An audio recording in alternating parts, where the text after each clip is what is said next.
How to enable or disable receive email updates about changes to events on shared calendars on the iPhone 16 series.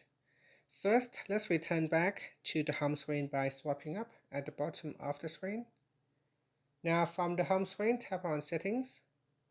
Then in the main settings page, we scroll down and then tap on iCloud. Next, tap on the CO button. Then in here, we scroll down and tap on iCloud Calendar. Then go down to the Share Events section and tap on Receive Email Updates. Tap on the toggle button to turn it on or switch it off. Here it says Receive Email Updates about changes to events on shared calendars. After that, you can tap on the back key or swipe up to return back to the home screen. And that's it. Thank you for watching this video.